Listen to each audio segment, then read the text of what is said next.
Hey everyone, welcome back to the channel. Behind me, I got a 2011 Subaru Forester, and today we're going to be replacing the starter assembly. Now before we go ahead and begin, if you guys haven't subscribed to the channel, hit the subscribe button down below. Definitely smash that like button because it helps channel out. With that said, let's go ahead and get started on today's video.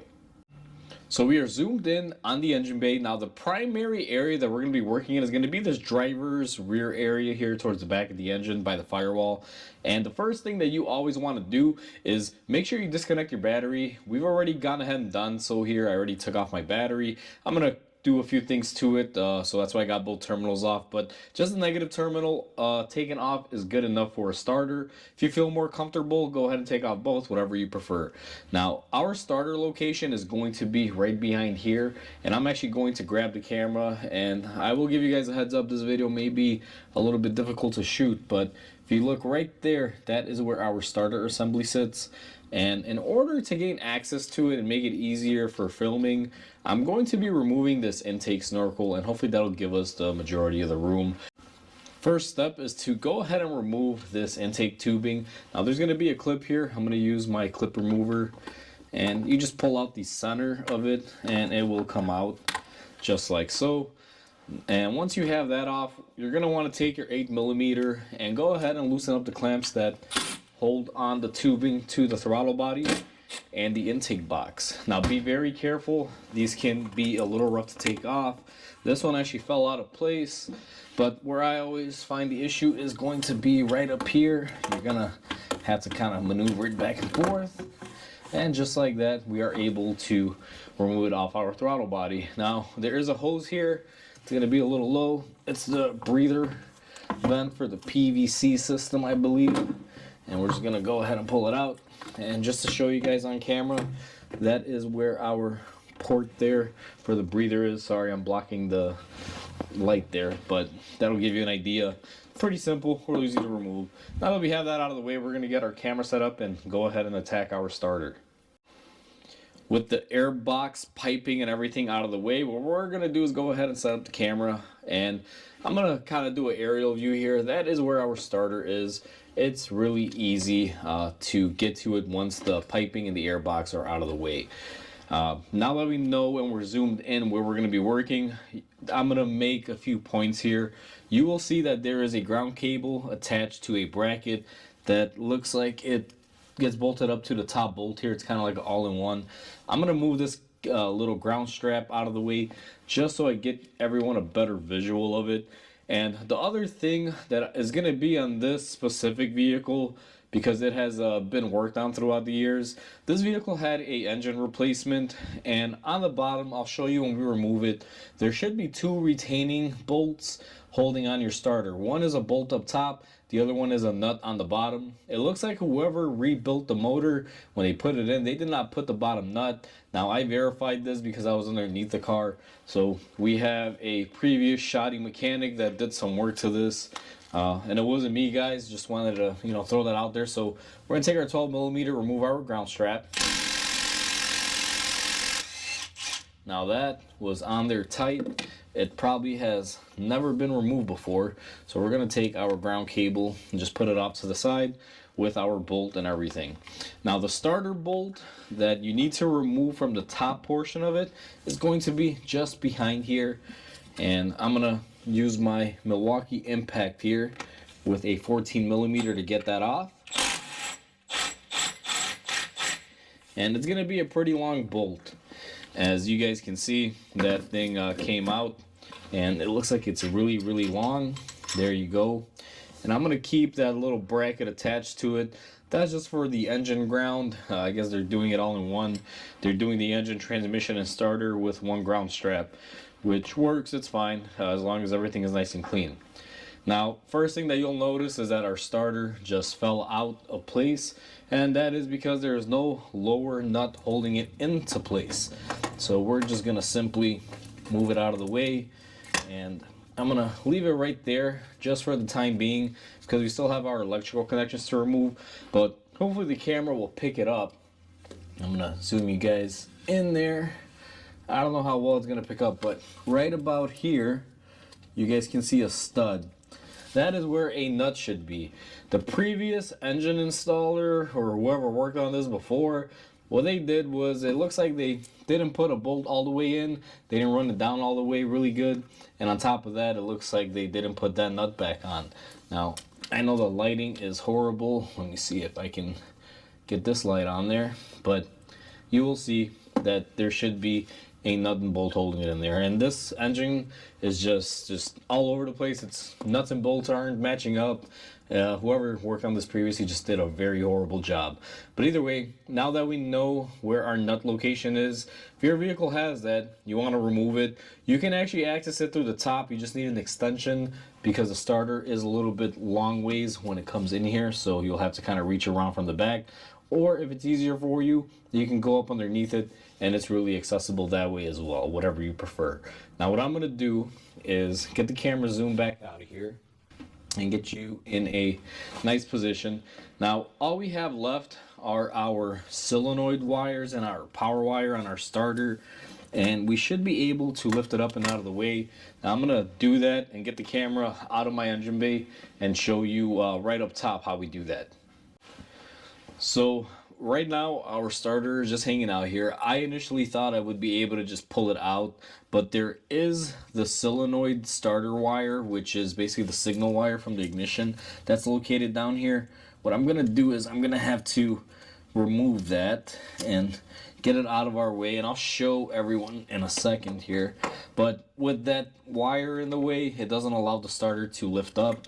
Now I only have my power wire attached to it, so I'm going to grab the camera and let's just readjust it out here, and I should be able to lift up my starter and bring it up all the way around. Now I'm going to twist this around just so I can show you guys some points here, and let's grab the camera. But this is where our solenoid wire goes. This is the signal that comes from the key to tell the starter to crank, and it is right down here. Let me see if I can grab it. But if you guys notice right here, that connector, that is where it's at. Now initially I thought I was going to be able to lift up the whole starter. I thought the solenoid wire and the main power wire were on the same harness, but they're not. This one runs from a harness that's behind there. So in order to pull it up, I just had to pull it off of it. It's a spade connector. It's not anything special. You just basically pull on it, slide it off, and it'll come right off.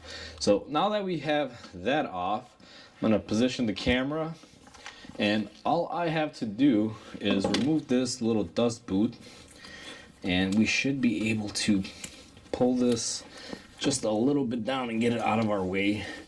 The reason why we have these little dust boots are not really dust, but in actuality keep stuff from shorting with each other. So I just pull it down like that. We're going to take our 12mm, and we should be able to take it off. Now this is actually a little loose, and I will be honest with you, I cracked it loose when it was down there off camera because I thought I was going to be able to remove it down there, but you know, I was able to get enough slack to get the starter to come out. So just like that, we have our starter off. Now we need to go ahead and grab our new starter, and one thing I want to mention is typically when you take this wire off, you want to make sure you remember the orientation and make sure we're in frame, because you don't want to stick this any which way and then bind up your wiring if you try to force your starter in there. So our wire for the main power wire came off just like this, and that is how we are going to reinstall it. And your new starter should have came with new hardware like this.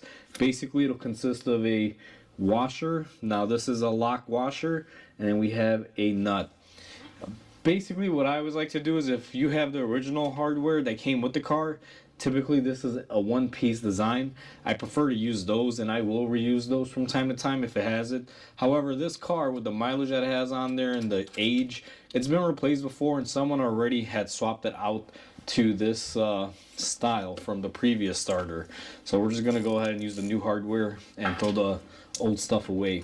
Now one thing very critical, when you tighten these down, make sure you tighten them down by hand. Never take an impact gun and make your connections here. If you do, you can risk damaging your new starter solenoid. So I'm just going to crank it down just like that. You don't have to really go nuts on it. as long as it's nice and snug on there. And what I'm going to do is go ahead and take my boot and run it back in there and make sure I snap it into place. Now what I'm going to do, and the camera may not pick it up, but I'm going to go ahead and just kind of gently push my starter back down there, and this is where me changing the camera angle is going to work better. See if I can get it situated in there. And on this particular vehicle, since we don't have that lower hardware to hold it into place, what we're going to have to do is just line up the stud portion with our hole just like that. And in order for it to stay in place, we're going to need our new, or actually not our new, but our top wire, I should say. I almost said our new hardware, but we already installed that for the power wire. So let's go ahead and get this in there. And there's a little bit of a challenge too, because you got to keep the starter in there and then be able to slide it in there just like so. Now I would like to be where the camera is. Fortunately, since I'm filming this, makes it a little bit more difficult, but it's okay. Now that I got a couple threads started on that bolt, what I'm going to do is take my ratchet, and what I'm going to do is go ahead and tighten it up. I'm not going to tighten it up all the way, and I'm also going to make sure that I have my bracketry here for my ground wire correct. And then just go ahead and get it zipped on there. Now also at this time, if we had the lower nut, I would be installing that as well. Now for this particular vehicle, since we are missing the lower nut, like I mentioned earlier, previous people that have worked on this car have done that a lot of injustice. I ordered one from the dealer, but it's going to take a day or two to get. Even though it's only a $2-3 piece of hardware, it can take a little bit. So either way, I'm gonna wait for that to come from the dealer. I will be installing it. A starter should have 2 points of bolt down where it can be held in place. Otherwise, the forces might cause it to spin and kind of shift in there. So we will be taking care of that. For anyone thinking that I'm not going to be doing that, I am. It's just unfortunately I can't film it because of the time constraints.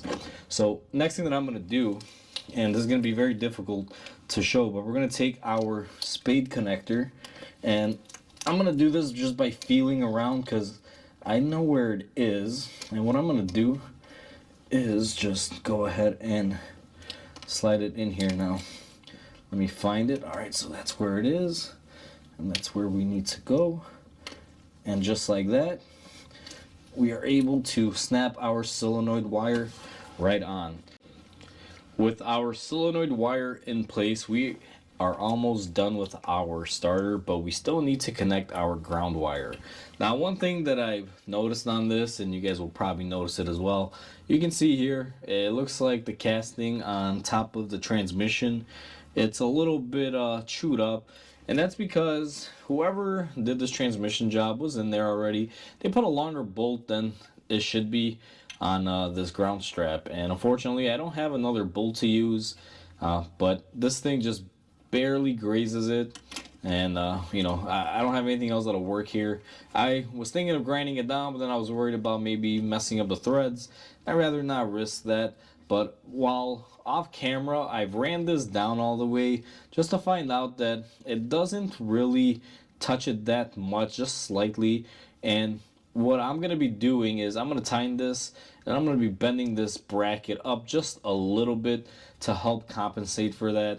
Again, it's not really a big thing, but it's something that is enough to bother me because, like I said, I hated when I get a car from a shop and it turns out the shop previously, or whoever worked on it previously, just didn't know what they were doing. If you take a bolt off a certain area, it goes back in that certain area. You don't just throw it away and say, oh, let's put this bolt in there. And it just sucks, but it is what it is. So we're going to go ahead and tighten this ground strap down. Now, one thing to keep in mind also, when you put your ground strap in, notice that it has a channel it goes into. Make sure you line it up in the channels. Forgot to mention that while we were tightening it down. But overall, everything is tight. Our ground is secured. What I'm going to do is probably do this off camera because I'm going to have to be where the camera's at. Just going to lift up on this bracket a little bit, kind of bend it out of the way, so that way it's not rubbing on our transmission on top there. So now that we are done with our starter, all that is in place, the last thing to do is put our air tubing back in. So what I'm going to do is line it up on our air filter housing, and then I come here on the throttle body, make sure we put it on the throttle body neck, get that nicely put in there. Now don't forget the tube for your PCV system. What I'm going to do is go ahead and put our hose back in there, make sure you get it in all the way. And we do have a plastic retainer or clip that we took off here. Go ahead and put that back and push it in. Also, make sure you tighten down your clamps. Now, I'm going to use my 8mm here. We're going to position this way. You don't have to go crazy on them, just nice and light and snug. My gun is set up to have a minimum torque, so I cannot over tighten these. It will release on the chuck. So with that said, that is the starter process in and out, fully complete. And like I mentioned in the last clip, this is almost identical for every Subaru of this vintage, so this can apply to more than one vehicle. With all of our air tubing put in place and our battery hooked back up, now this battery is going to get some cleaning and some other things done to it. And it's basically testing at low voltage, so I may wind up replacing it, but we've hooked everything back up. And now it's time to test it out. Let's see how she does. So pretty much we're all said and done, and the car is running. We heard it run nice and beautifully. She's going to be getting a little bit of other things done to her, like an oil change and things that I got to do. But overall, a few key points that I want to point out.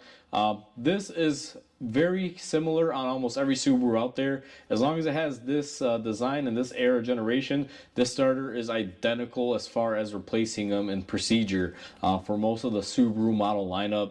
The only thing that's going to differ is the chassis. Sometimes you'll have less room or more room, it just depends. But on this Forester non-turbo EJ25 motor, it's pretty simple as everyone sees. So that's the key takeaway on this. Now, another thing is that this car was missing some hardware. Unfortunately, it's been to a mechanic per se that didn't take pride and quality in their work, and they didn't put a couple bolts in there. Now, on top of that missing starter bolt, I found out that on the passenger side, it's actually missing a transmission tunnel bolt. I've ordered both of them from Subaru. They should be here in a day or two. And unfortunately, I'm not going to be covering the nut install because, I'm going to probably be moving on to other projects as far as filming them. But I'm going to be installing that nut and also that transmission bolt, so that way everything is nice and tight on there. So that part was the oddball in this particular one, but I think I covered it pretty well, and you guys have a good idea of where that nut should go. So overall, that's how you replace a starter on a Subaru. Hopefully everyone enjoyed this video. Please comment, like, and subscribe because it definitely helps the channel grow. And like always, hope you guys have a wonderful day, and I'll catch you on the next video.